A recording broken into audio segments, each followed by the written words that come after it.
하나님께서 그를 사망의 고통에서 풀어 살리셨으니 이는 그가 사망에 매여 있을 수 없었음이라. 우리 주 예수 그리스도로 말미암아 우리에게 승리를 주시는 하나님께 감사하노니, 그러므로 내 사랑하는 형제들아, 견실하며 흔들리지 말고 항상 주의 일에 더욱 힘쓰는 자들이 되라. 이 말을 할 때에 예수께서 친히 그들 가운데 서서 이르시되 너희에게 평강이 있을지어다 하시니, 그들이 놀라고 무서워하여 그 보는 것을 영으로 생각하는지라. 예수께서 이르시되 어찌하여 두려워하며 어찌하여 마음에 의심이 일어나느냐. 내 손과 발을 보고 나인 줄 알라. 또 나를 만져보라. 영은 살과 뼈가 없으되 너희 보는 바와 같이 나는 있느니라. 그러나 이제 그리스도께서 죽은 자 가운데서 다시 살아나사 잠자는 자들의 첫 열매가 되셨도다. 예수께서 이르시되 나는 부활이요 생명이니 나를 믿는 자는 죽어도 살겠고 무릇 살아서 나를 믿는 자는 영원히 죽지 아니하리니 이것을 내가 믿느냐. 이르되 주여 그러하외다. 주는 그리스도시요 세상에 오시는 하나님의 아들이신 줄 내가 믿나이다. 아멘. 다 함께 신앙 고백을 드리겠습니다. 전능하사 천지를 만드신 하나님 아버지를 내가 믿사오며 그 외아들 우리 주 예수 그리스도를 믿사오니, 이는 성령으로 잉태하사 동정녀 마리아에게 나시고 본데오 빌라도에게 고난을 받으사 십자가에 못 박혀 죽으시고 장사한 지 사흘 만에 죽은 자 가운데서 다시 살아나시며 하늘에 오르사 전능하신 하나님 우편에 앉아 계시다가 저리로서 산자와 죽은 자를 심판하러 오시리라. 성령을 믿사오며 거룩한 교회와 성도가 서로 교통하는 것과 죄를 사하여 주시는 것과 몸이 다시 사는 것과 영원히 사는 것을 믿사옵나이다. 아멘. 자리에 앉으시기 바랍니다. 정유진 전도사님 대표 기도해 주시겠습니다.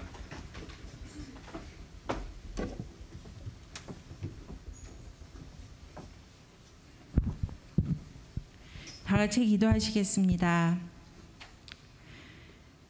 우리의 모든 죄를 담당하시고 우리를 구원하시기 위해 이 땅에 오셔서 고난 받으시고 죽으신 예수님이 오늘 새벽에 부활하셨습니다. 할렐루야. 사랑의 하나님, 2021년 부활주의를 맞이하게 하심을 감사드립니다. 그 어느 때보다도 우리를 사랑하시고 우리를 구원하여 영원한 생명을 주시길 원하신 하나님의 놀라운 사랑과 계획 안에서 우리 모두가 평안하며 감사하며 겸손히 예배함으로 믿음의 삶을 살아낼 수 있는 동서문교회 되기를 바랍니다. 오늘 그 부활의 능력이 우리를 새롭게 하며 더욱 견고한 믿음의 뿌리를 내리며 열매를 맺어가는 새로운 출발의 시간이 되도록 은혜 내려 주시옵소서. 코로나19 대유행 속에서 높은 치사율을 경험하며 인생의 덧없음을 너무나 가까이 느끼며 보낸 지난 1년이었습니다. 인류가 파괴해온 창조 세계의 질서와 죄로 물든 일상의 삶을 회개하며 경고하시는 하나님의 사인에 시선을 집중하고 귀를 기울이며 보낸 지난 1년이었습니다. 우리가 놓치고 온 것들을 반성하며 새로워지지 않으면 더 큰 위기가 다가올 수 있다는 경종을 울리며 보낸 지난 1년이었습니다. 이제 새로워져야 하는 오늘 우리들에게 필요한 것들이 무엇인지, 우리가 변해야 할 부분이 무엇인지, 바꿔내야 할 것들이 무엇인지 명확하게 알게 하시고 돌이킬 수 있도록 은혜 내려 주십시오. 여전히 이기적이고 죄와 욕심을 포기하지 않고 있는 우리들을 예수 그리스도의 십자가에 못 박으사 새 생명으로 거듭난 삶을 살아내는 저희들이 되도록 은혜 내려 주십시오. 오늘 선포되는 부활의 능력이 우리의 머리부터 발끝까지 새롭게 하시도록 온전한 믿음과 온전한 순종으로 예배드리는 저희들 되도록 함께하여 주십시오. 우리들을 예수 그리스도의 보혈의 피로 정결케 하시며 십자가의 능력으로 강하고 담대하여 이 세상을 정복해가는 믿음의 군사들로 삼아 주십시오. 우리들을 통해 이루실 일들을 기대하며 오늘 우리들의 작은 오병이어를 드리게 하시며 물이 바다를 덮음같이 주를 인정하는 것이 온 세상에 가득하도록 믿음의 행진을 이어가는 이 시대에 하나님이 찾으시는 한 사람 한 사람이 되게 해주십시오. 특별히 이번 주에 있을 4.7 서울시장 보궐선거에 이어 내년에 이어지는 대선을 바라보며 격동하고 있는 한국 사회를 긍휼히 여기셔서 이 나라의 올바른 정치 지도자들을 세우시고 하나님의 정의와 올바른 통치가 이루어지는 나라 되게 하여 주십시오. 유권자들이 올바른 표를 행사하도록 믿음의 성도들이 먼저 깨어있게 해 주십시오. 오늘 우리들의 각자의 소박한 삶 속에서 하나님의 은혜와 평화와 안전함이 느껴지도록 하나님의 날개 그늘 아래 이 나라를 보호해 주십시오. 동서문 교회 안에 돌아봐야 할 이웃들을 기억하여 주시고 동서문에 속한 모든 가정과 그 이웃들이 항상 건강하고 안전하도록 지켜주십시오. 오늘 단에 세워주신 정유성 목사님 항상 능력의 능력으로 더하여 주셔서 맡겨주신 사역 잘 감당케 하여 주시고 세밀하게 한 걸음 한 걸음 인도하여 주시옵소서. 정대희 목사님 항상 영육간에 건강케 하시고 위로에 위로를 더하시고 매일 부어주시는 새 힘으로 항상 주와 동행하시도록 함께하여 주시옵소서. 오늘 동서문교회 위에 부활의 능력으로 함께하여 주실 줄 믿사옵고 모든 말씀 부활하신 참 생명과 능력의 주 예수 그리스도의 이름으로 기도하였습니다. 아멘.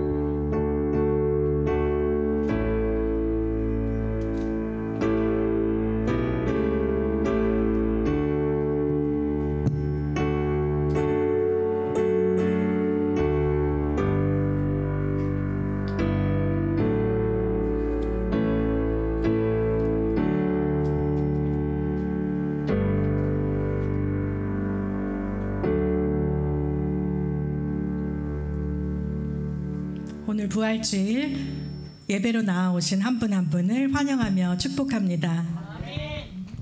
부활의 이름 그리스도 예수의 이름을 이 시간 높이 찬양하길 원합니다. 주의 이름 높이며 주를 찬양합니다. 주의 이름 높이며 주를 찬양하나이다. 나를 구하러 오신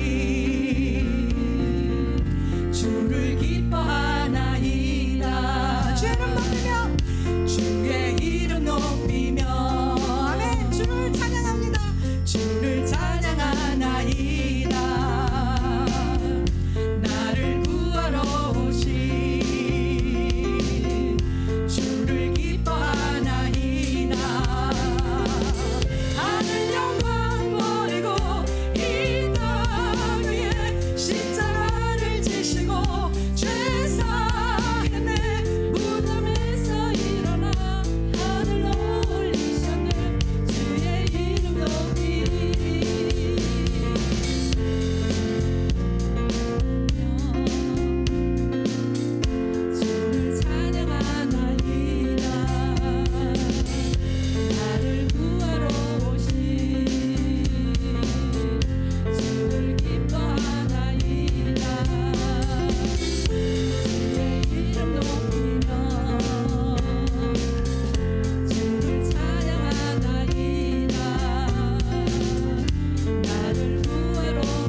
죽으시고 부활하신 주님을 찬양하시겠습니다. 무덤에 머물러 예수 내 구주 새벽 기다렸네 예수 내 주. 다시 한번 고백하시겠습니다. 무덤에 머물러 무덤에 머물러 예수 내 구주 새벽 기다렸네 예수 내 주. 원수를 다 이기고 무덤에서 살아나셨네. 아멘. 어둠을 이기시고 나와서 성도 함께 길을 다스리시네. 사셨네 사셨네 예수 다시 사셨네. 헛되이 지키네 예수 내 구주 헛되이 보관해 예수 내 주. 원수를 다 이기고 무덤에서 살아나셨네. 어둠을 이기시고 나와서 성도 함께 길 다스리시네. 사셨네 사셨네 예수 다시 사셨네. 거기 못 가두네 예수 내 구주 우리를 살리네 예수 내 주. 다시 한번 고백하시겠습니다. 거기 못 가두네 거기 못 가두네 예수 내 구주 우리를 살리네 우리를 살리네 예수 내 주. 원수를 다 이기고 무덤에서 살아나셨네. 어둠을 이기시고 나와서 성도 함께 길을 다스리시네. 사셨네 사셨네 예수 다시 사셨네. 사셨네 사셨네 사셨네 예수 다시 사셨네. 살아계신 주 나의 삶의 소망 걱정 근심 전혀 없네. 사랑의 주님 갈 길이 또하니 내 모든 삶의 기쁨 늘 충만하네. 아멘. 주 하나님 독생자 예수 아멘 날 위하여 오시었네. 아멘. 내 모든 죄 다 사하시고 죽음에서 부활하신 나의 구세주. 살아계신 주 살아계신 주 살아계신 주 소망 걱정 근심 전혀 없네. 사랑의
언젠가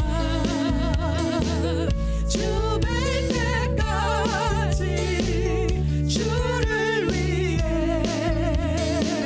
싸우리라.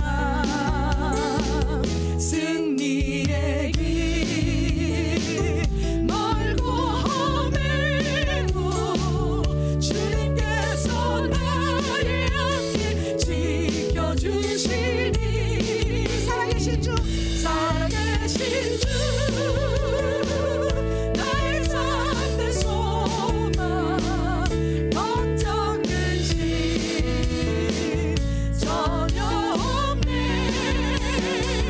사랑의 주님 갈 길 인도하니 내 모든 삶의 기쁨을 충만하네. 살아계신 주의 나의 참된, 살아계신 주,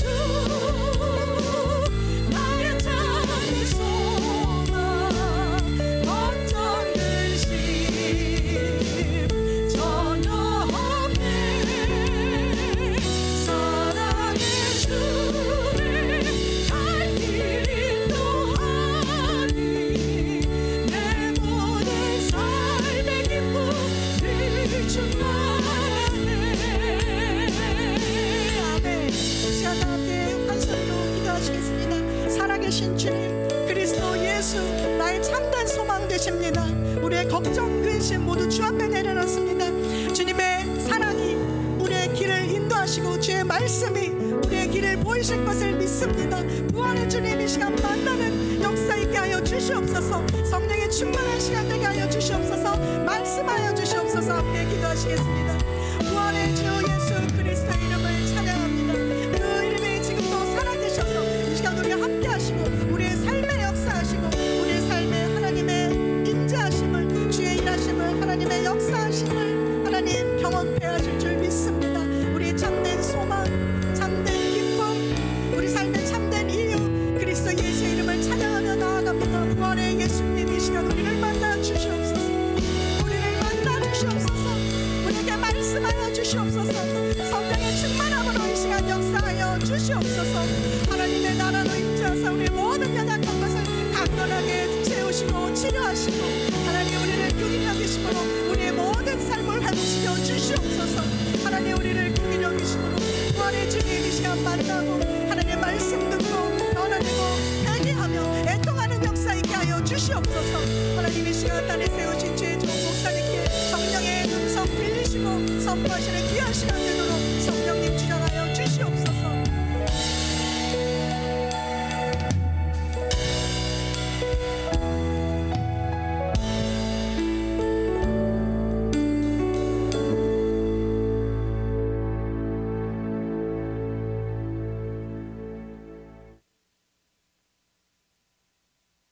이 부활의 아침에 주님께 예배하러 나올 때에 우리가 빈손 들고 오지 아니하고 살아계신 주님께 기쁨과 정성으로 봉헌할 수 있는 놀라운 은혜와 특권을 허락하여 주시니 감사합니다.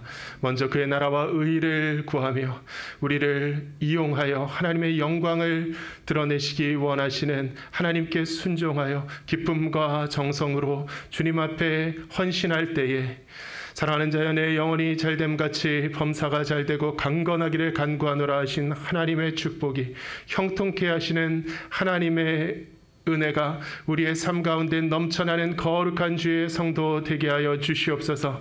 세상을 살아갈 때 무엇을 먹을까 무엇을 입을까 하는 근심으로 살려 하지 아니하고 하나님을 의지하고 주님을 신뢰하는 믿음으로 살아가는 거룩한 주의 자녀 되게 하여 주시옵소서. 아버지께서 우리의 아버지가 되시고 하나님께서 우리의 아버지가 되시고 그리스도께서 우리의 머리가 되실 때에 모든 것을 하나님 공급하시며 우리를 주장하시고 주여 하나님 우리가 능하게 채워주실 줄 믿습니다. 주님 우리가 기쁨으로 성화하며 이 부활의 주일에 하나님께 영광 돌릴 때에 은혜를 충만하게 부어주시옵시고 우리 예배 가운데 홀로 영광받아 주시옵소서. 예수 그리스도의 이름으로 기도하옵나이다. 아멘. 오늘 하나님의 말씀은 신약성경 마가복음 6장 1절로 8절 말씀입니다. 오늘 본문 말씀을 함께 교독하겠습니다.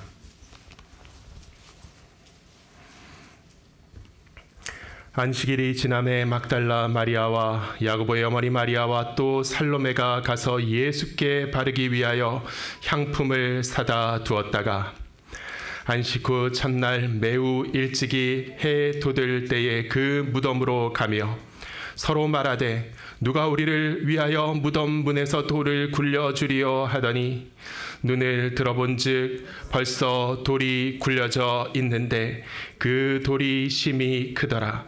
무덤에 들어가서 흰 옷을 입은 한 청년이 우편에 앉은 것을 보고 놀라매 청년이 이르되 놀라지 말라. 너희가 십자가에 못 박히신 나사렛 예수를 찾는구나. 그가 살아나셨고 여기 계시지 아니하니라. 보라, 그를 두었던 곳이니라. 가서 그의 제자들과 베드로에게 이르기를 예수께서 너희보다 먼저 갈릴리로 가시나니 전에 너희에게 말씀하신 대로 너희가 거기서 배우리라 하라 하는지라. 여자들이 몹시 놀라 떨며 나와 무덤에서 도망하고 무서워하여 아무에게 아무 말도 하지 못하더라. 아멘.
기도하겠습니다. 사랑의 하나님, 감사합니다. 이 시간 말씀을 상고할 때에 하나님 음성 듣게 하시고 부활의 확신으로 기름 부어주시는 귀한 이 시간 되게 하여 주시옵소서. 예수 그리스도의 이름으로 기도하옵나이다. 아멘. 빈 무덤이라는 제목으로 말씀을 증거하기 원합니다. 우리가 읽은 마가복음 16장 1절로 8절까지 이 말씀은 마가복음에 나오는 부활 기사입니다. 안식일이 지남에 막달라 마리아와 야고보의 어머니 마리아와 또 살로메가 이렇게 시작합니다. 3명의 여인들이 언급되고 있습니다. 그런데 복음서마다 여자가 나오기는 나오는데 그 언급되는 이름들이 조금씩 다릅니다. 특별히 여기 살로메라는 이름은 다른 복음서에서는 일체 언급이 안 됩니다. 부활의 새벽에 예수님의 무덤을 찾았던 그 여인들 중에 잊혀진 이름들이 존재하는 까닭은 무엇일까요? 어쩌면 그 까닭은 본문의 8절에서 발견되는 것일지 모릅니다.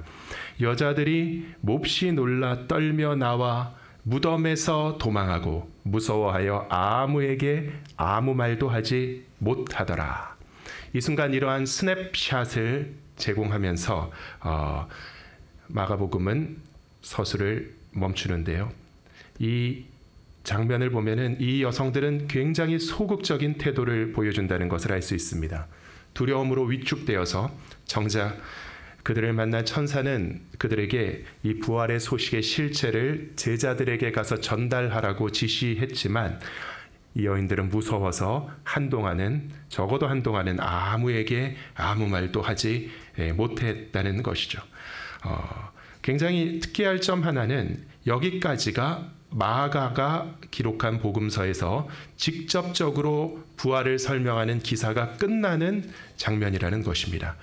현대 성서신학자들은 대부분 어떻게 생각하냐면은 실제로 마가복음은 원래 기록된 마가복음은 16장 8절까지 해서 끝난다라고 믿습니다.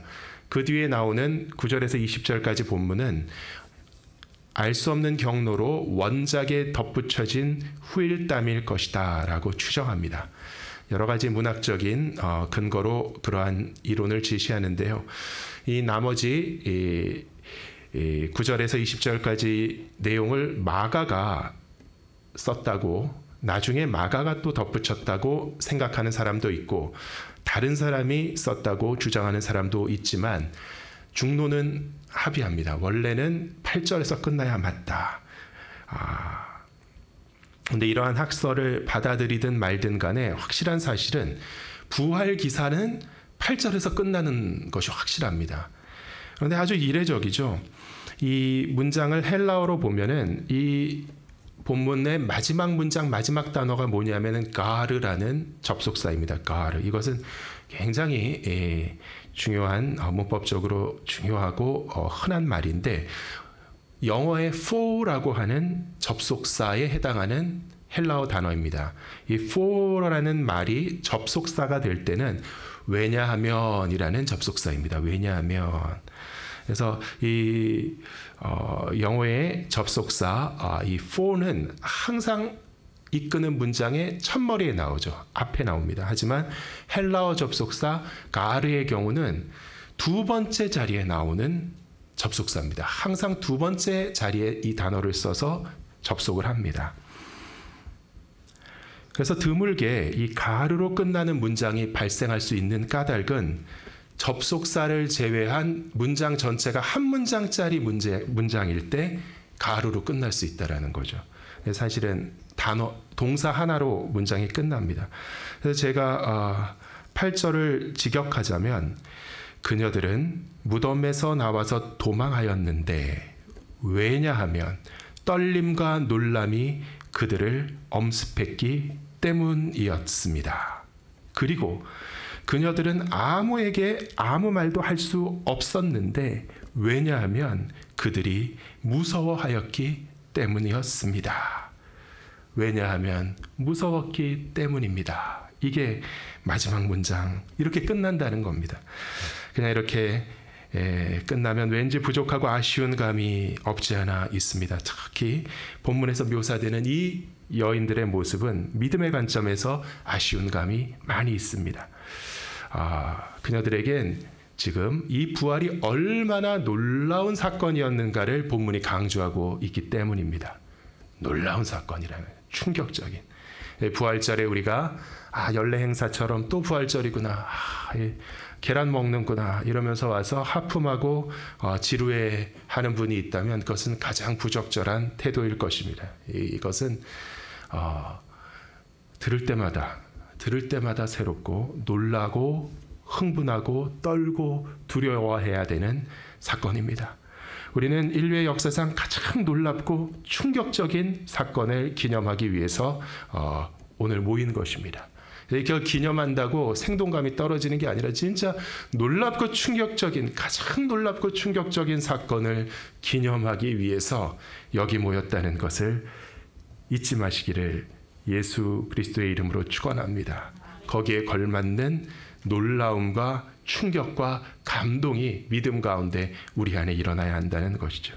이 놀라운 사건, 예수 그리스도의 부활이라고 하는 이 놀라운 사건을 믿게 만드는 것이 부활절 메시지의 목적입니다.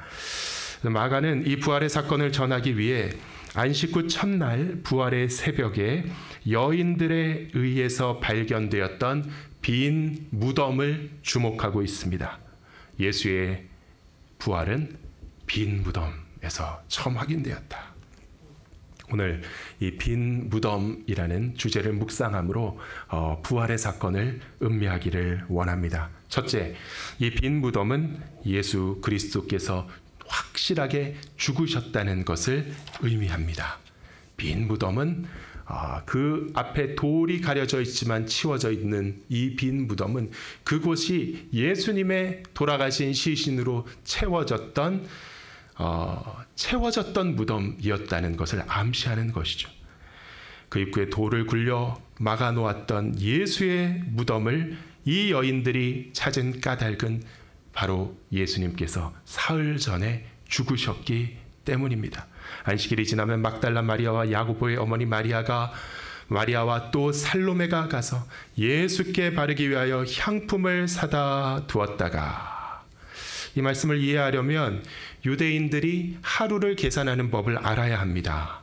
안식일이 한 번에 하루의 안식일이 끝나는 시간은 흔히 우리가 오늘날 달력에서 세듯이 자정이 아닙니다. 이날에서 저날로 바뀌는 때는 자정이라고 우리는 생각하지만 유대인에게는 실생활에 아주 와닿는 기준으로 일몰시기가 날짜가 바뀌는 날이었습니다. 그래서 토요일 일몰시가 안식일이 지나갈 때입니다. 그래서 그 전날 저녁 일몰 때부터 토요일 저녁까지가 안식일인데, 이 시간 동안은 안식일에 율법이 적용되어서 어디 가서 물건을 살 수도 없고 팔 수도 없습니다. 하지만 이 안식일이 지나가는 그 저녁, 그때에 사정을 하면은 이제 해가 지고 나면은 활동을 할 수가 있는 것이죠. 아마 이러한 방법으로 이 여인들은 급히 향품을 마련했을 것입니다. 그리고 그 다음날 새벽에 향품을 들고 무덤으로 나가는 것이죠. 이 향품은 무엇입니까? 향료를 절인 기름이죠. 그래서 이것은 죽은 사람을 염하는 물질입니다. 준비물이죠.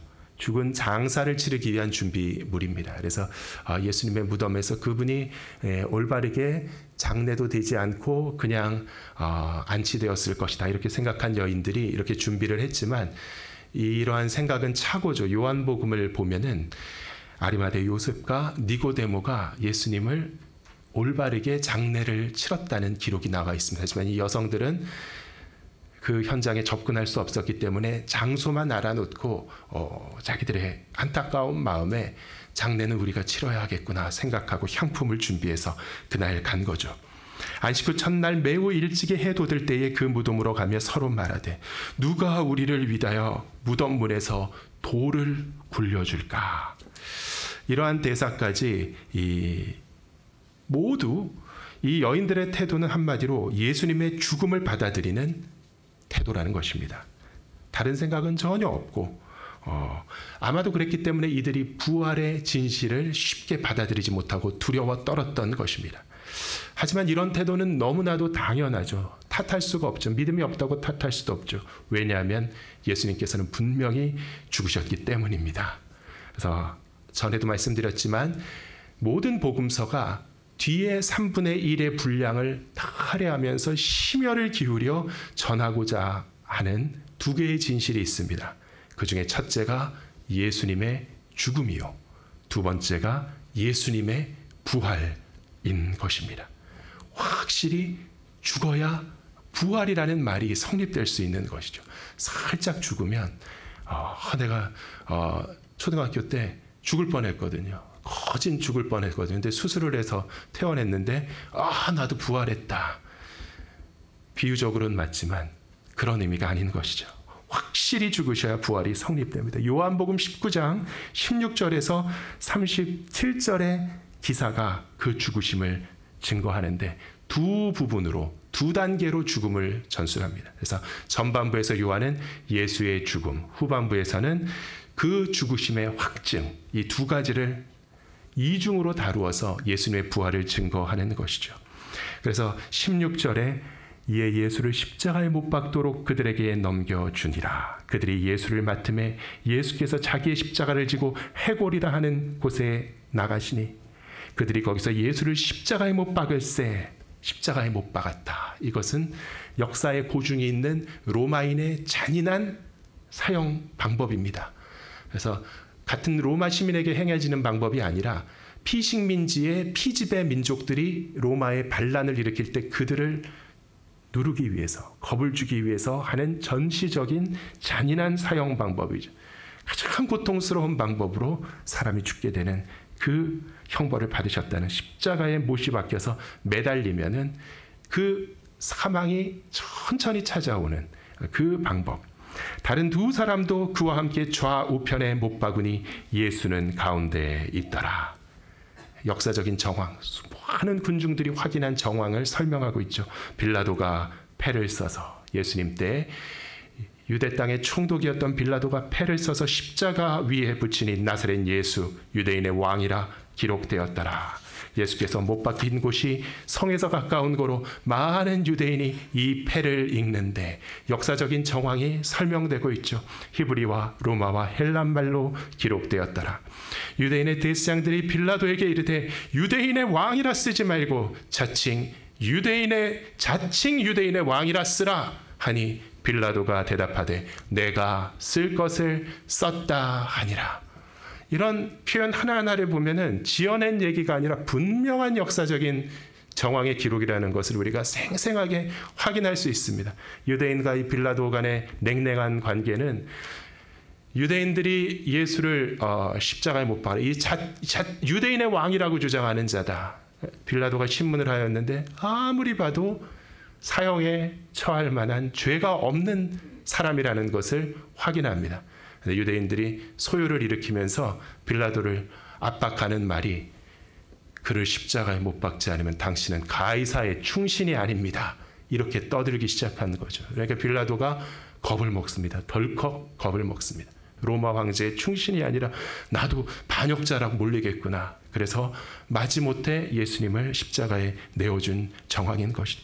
그때 군인들이 예수를 십자가에 못 박고 그의 옷을 취하여 네 깃을 나눠 각각 한 깃씩 얻고 속옷도 취하니 이 속옷은 호지 아니하고 위에서부터 통으로 짠 것이다. 군인들이 서로 말하되 이것을 찢지 말고 누가 얻나 제비 뽑자 하니 이는 성경에 그들이 내 옷을 나누고 내 옷을 제비 뽑나이다 한 것을 응하게 하려 함이러라. 그것도 굉장한 어떤 역사적인 정보를 담고 있는데 오늘날은 옷감이 공장에서 잘 나오기 때문에 그냥 헌옷은 그냥 버립니다. 그리고 옷이 없으면 새로 사고 이러는데 이때는 사형 집행당하는 사람의 옷도 이게 전부 다 수제거든요. 이 천이라는 것이 직조가 방직기가 아니라 손으로 이렇게 짜는 거라 이 귀하다는 것이죠. 로마 군졸에게도. 이것을 십자가에 못 박혀 사형당하는 사람의 옷을 군졸들이 이렇게 나누어 가져 굉장한 기중품이라는 것을 알 수 있습니다. 그런데 예수님이 입으셨던 겉옷은 바느질을 해가지고 4조각으로 딱 나눌 수가 있는데 안에 입으셨던 속옷은 통짜였다는 것이죠. 얼마나 생생한 기록이면. 그러니까 이거 제비 뽑아서 뽑히는 사람이 가짜. 그런데 성경이 말씀하신 예언이 응하신 것이다. 이렇게 기록합니다. 예수의 십자가 곁에는 그 어머니와 이모와 글로바의 아내 마리아와 막달라 마리아가 섰는지라. 생생한 정황이죠. 이 사람들이 그 어머니가 보고 있는 앞에서 그런 행동을 했다는 것이죠. 십자가에 못 박고 그 옷을 제비 나누고. 얼마나 인간이 잔인한지 모르겠습니다. 예수께서 자기의 어머니와 사랑하시는 제자가 곁에 서 있는 것을 보시고 자기 어머니에게 말씀하시되 여자여 보소서 아들이시니이다 하고 또 제자에게 이르시되 보라 내 어머니라. 어머니를 염려하는 것이죠. 다정한 아들. 그때부터 제자가 자기 집에 모시니라. 마리아를 모셨다. 그 후에 예수께서 모든 일이 이미 이루어진 줄 아시고 성경을 응하게 하려 하사 내가 목마르다 하시니 거기 신포도주가 가득히 담긴 그릇이 있는지라. 사람들이 신포도주를 적신 해면을 우슬초에 메어 예수의 입에 대니 예수께서 신포도주를 받으신 후에 이르시되 다 이루었다 하시고 머리를 숙이니 영혼이 떠나가시니라. 현장에서 누가 있었습니까? 제자가 있었는 그 제자가 있었다는 예수님의 목소리가 들리는 그 거리에 제자가 있었는데 다 이루었다. 이 말을 듣고 나니까 고개를 숙이는데 죽으셨구나. 영혼이 떠나가시느라. 그 다음에 확증의 기사가 더 나옵니다. 이날은 준비일이라. 유대인들은 그 안식일이 큰 날이므로 저녁이 안식일의 시작이라 그랬죠. 그런데 유대의 율법에는 저녁이 될 때에 죽은 자를 나무에 매달아 두지 말아라 라는 율법이 신명기에 나옵니다. 그것은 저주받은 사람이니 안식일에 어떤 성결함이 더럽혀진다는 것이죠. 유대인들의 그 안식일이 큰 날이므로 그 안식일의 시체들을 십자가에 두지 아니하려 하여 언제까지 내려야 됩니까? 해 떨어지기 전까지 내려야 한다는 거죠. 빌라도에게 그들의 다리를 꺾고 시체를 치워달라 하니 아직 숨이 붙어 있는 그 사형수들의 죽음을 앞당겨 달라는 것입니다. 근데 십자가에 못 박혀 죽는 것은 이제 고통 속에 탈진해서 죽는데 다리가 밑을 받치는 것이 굉장히 중요하다는 거예요. 근데 다리를 꺾어버리면은 체중이 쭉 하고 그 두 팔에 못 박힌 곳에 실리면서 호흡이 불가능해지면서 급속하게 죽게 된다는 것이죠. 그러니까 그때 빨리 이제 더 끌어야서 고통을 줄 수 있지만 빨리 이를 치워야 할 때는 다리를 꺾는 것이죠. 군인들이 가서 예수와 함께 못 박힌 첫째 사람과 또 그 다른 사람의 다리를 꺾고 예수께 이르러서는 그런데 그대로 꺾었다는 거죠. 그러니까 그때까지 살아 있었습니다. 두 사람은. 하지만 예수님 이미 30절에서 돌아가셨죠. 예수께 이르러서는 다리를 꺾으려고 보니까 이미 죽어 계시더라는 것입니다. 이미 죽으신 것을 보고 다리를 꺾지 아니하고 그중 한 군인이 창으로 옆구리를 찌르니 곧 피와 물이 나오더라. 이를 본 자가 증언하였으니 자기가 봤다는 거죠. 요한이 그 증언이 참이라. 그가 자기의 말을 하는 것이 참인 줄을 알고 너희로 믿게 하려 함이니라. 무엇을 믿게 하려고요? 예수가 죽었다는 것을. 진짜 죽었다. 이 일이 일어난 것은 그 뼈가 하나도 꺾이지 아니하리라 한 성경을 응하게 하려 함이라. 또 다른 성경에 그들이 그 찌른 자를 보리라 하셨느니라. 뼈가 꺾이지 않고 찔리셨다. 이것이 성경에 나온 말씀이고 그대로 죽으셨다는 말입니다. 그래서 요한이 얘기하는 것은 성경이 예언한 그대로 예수는 어떻게 해요? 확실하게 죽으셨다. 확실하게 이 사실을 믿으라는 증언을 하는 것입니다. 예수는 십자가에서 죽으셨습니다. 근데 십자가에서 안 죽으시면 우리에게 곤란한 일이 많이 생긴다는 것이죠. 하나님의 아들이 우리 죄 때문에 우리 죄 사함을 받게 하시려고 십자가 위에서 우리 대신 확실히 죽으셨습니다. 하나님의 아들이 죽는다. 이것은 센세이셔널하고 믿어지지 않는 사건입니다. 우리 사람이 죽는 것은 당연하지만 하나님이 죽는다. 이것이 복음이 우리에게 증거하는 핵심 진리 1번인 것입니다. 빈 무덤은 예수의 확실히 죽으셨음을 우리에게 증거함을 믿으시기를 주님의 이름으로 축원합니다. 그 죽으심으로 우리의 모든 죄가 사함을 받았습니다. 하나님과의 화목이 이루어졌습니다. 하나님의 자녀가 될 수 있는 길이 열린 줄 믿으시기를 예수 그리스도의 이름으로 축원합니다. 두 번째로 이 빈 무덤은 예수의 부활을 확증하는 줄 믿습니다. 이 빈 무덤은 예수께서 부활하셨다는 것은 완벽하게 충분하게 합법적으로 확증된 사실이라는 증거의 현장이 되겠습니다. 우리가 현장을 검증할 때 빈 무덤을 갑니다. 부활절 새벽 슬픔에 사로잡혀 예수를 장사하러 갔던 이 세 여인이 눈을 들어 무덤 입구를 볼 때 입이 떡 벌어졌다. 이렇게 성경은 기록하죠. 4절에서도 맨 마지막 문장 앞에 접속사 가르가 붙어 있습니다. 그러니까 마지막 문장을 직역하면 왜냐하면 그 돌이 심히 컸기 때문이다. 이 번역을 살리기가 좀 쉽지가 않습니다. 왜 왜냐하면이 들어갔을까? 그래서 제가 한번 번역을 해봤습니다. 그러니까 좀 마가는 거칠고 생동감 있게 구어체로 기록되어 있는데요. 제가 한번 이렇게 번역을 했습니다. 그리고 그 전에 뭐죠? 누가 돌을 치워주지 염려하다가 그런 대화를 나누고 갔는데 그리고 나서 눈을 들자 그 여인들은 그 돌이 저만치 굴려져 있는 것을 뚫어지게 보고 있게 되었다. 왜냐하면 그 돌이 엄청나게 컸기 때문에. 어머나, 돌이 저렇게나 컸었어. 저렇게나 큰 돌을 막아놨었어. 그런데 저 돌이 저만치 굴러가 있어. 이 두 가지의 조합으로 이 여인들이 경악했다는 것입니다. 이 돌이 엄청 큰 이유는 무엇이었을까요?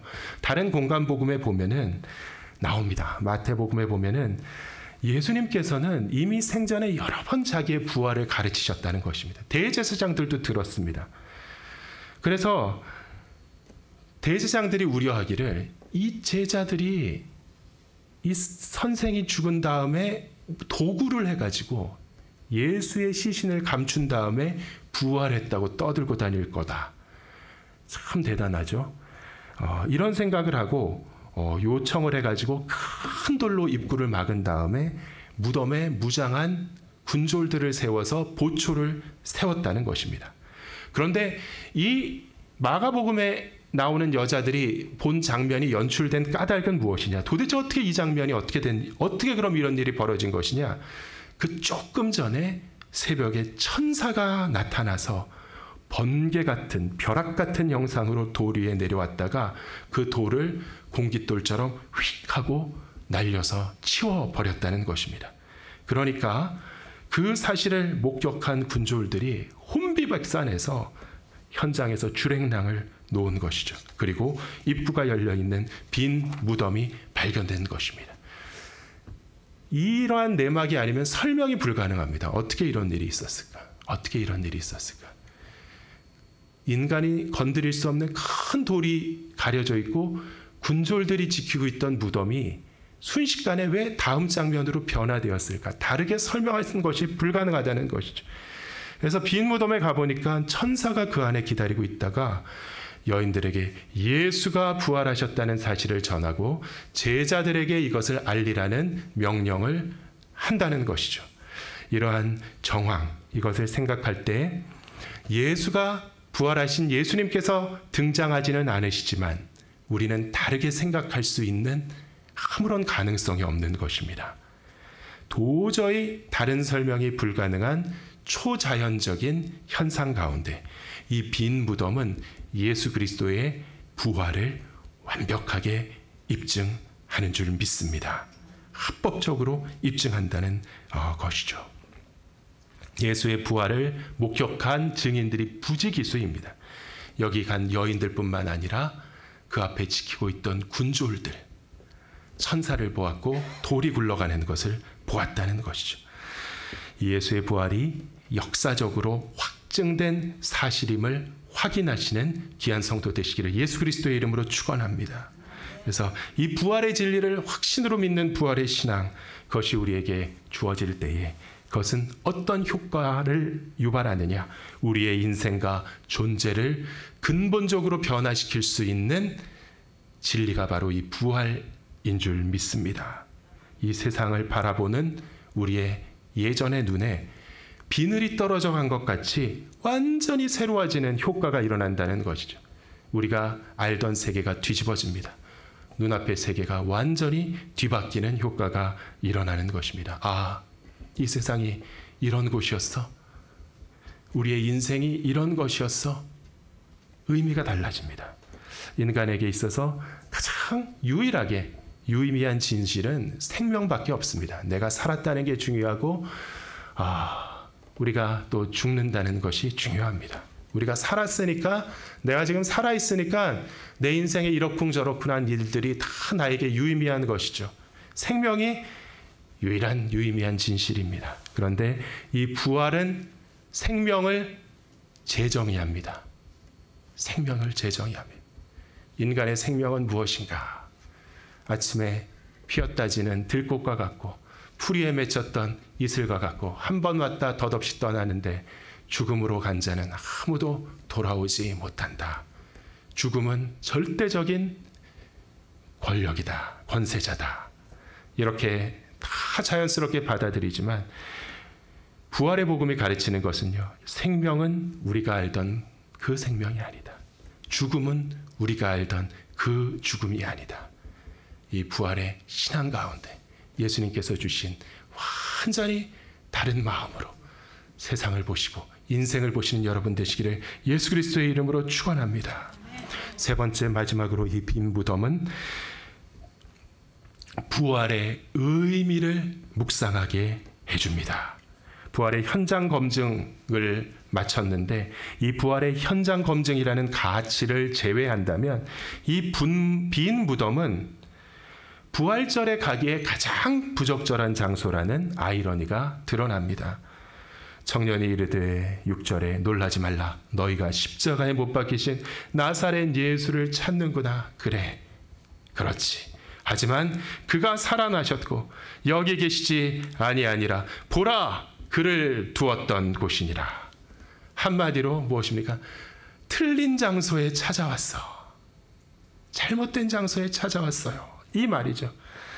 잘못된 장소 혹은 잘못된 사람이 있는 것입니다. 제가 미국에 있을 때 이사를 하느라 막 이렇게 피곤하게 이삿짐 싸려고 좀 박스를 얻으려고 슈퍼마켓에 가가지고 막 차에다 빈 박스를 가득 싣고 오다가 스탑 사인을, 정지 사인 신호가 있는 데를 놓치고, 맨날 다니던 길인데 너무 피곤했나 봐요. 놓치고 가다가 그 12시 넘은 시간에 차랑 맞닥뜨린 거예요. 근데 하필 그 차를 타고 있던 사람이 뛰쳐나오면서 이야, 너 사람 잘못 건드렸어 그러는 거예요.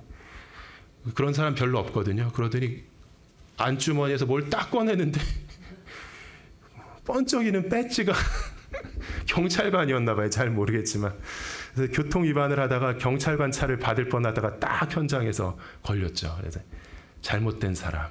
와, 그때 제가 어떻게 됐을까요? 진짜 그 순간을 슬기롭게 모면했는데 그 사람이 말을 끝내기 전에 잘못했습니다. 그랬더니 잘못했습니다. 그랬더니 선생님 잘못했습니다. 그랬더니 가라 그러더라고요. 그래서 잘 써먹으시기를 바랍니다. 피가 되고 살이 되는 인생의 지혜죠. 지혜.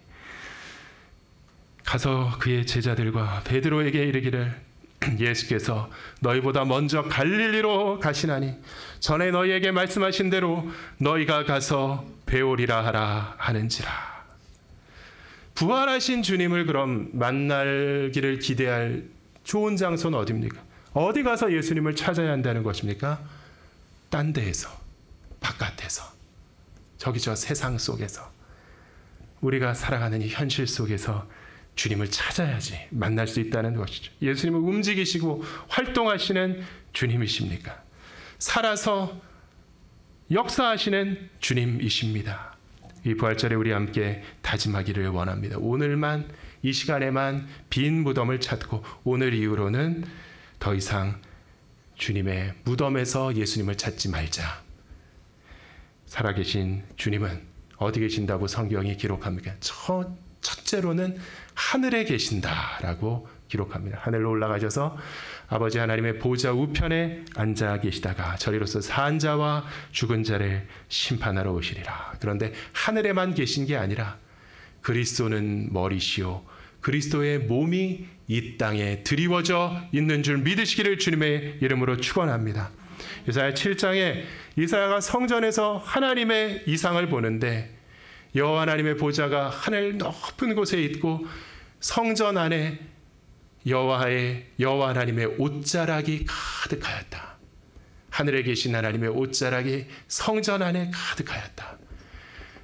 그 하나님의 옷자락이 가득하였던 성전은 오늘날 어디입니까? 교회인 줄 믿습니다. 성령께서 강림하심으로 교회가 세워졌는데 이 예수 그리스도의 교회를 바울 사도는 그리스도의 몸이다. 그리고 예수 그리스도는 교회의 머리다. 이렇게 가르치십니다.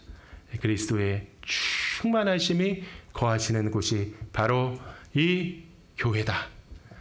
우리가 그리스도의 몸인 줄 믿습니다. 그래서 우리가 예수 안에서 믿음으로 성령 안에서 순종하며 살아가는 모든 과정, 순종하여 행하는 모든 일들, 그것이 바로 부활하신 주님을 체험하는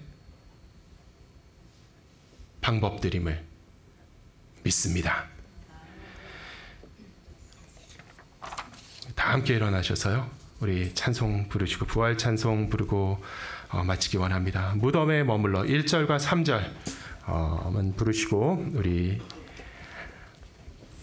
기도하고 마치겠습니다.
시간 함께 기도할 때 부활의 주님, 부활의 산 생명으로 역사하여 주시옵소서.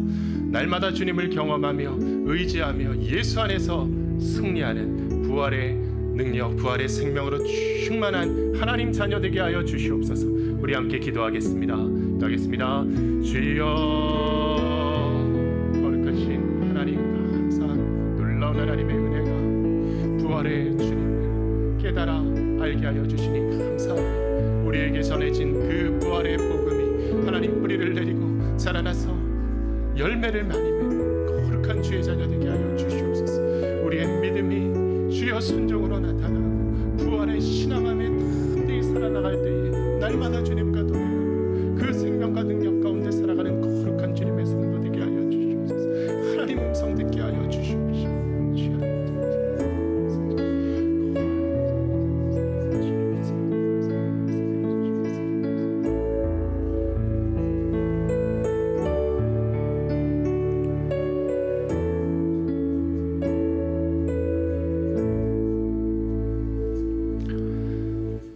이제는 우리 주 예수 그리스도의 은혜와 아버지의 사랑과 성령의 교통하심이 여기 부활의 신앙으로 부활의 산 생명의 증인이 되는 거룩한 주의 자녀들의 머리 위에 이제와 영원토록 함께 하시기를 간절히 축원하옵나이다.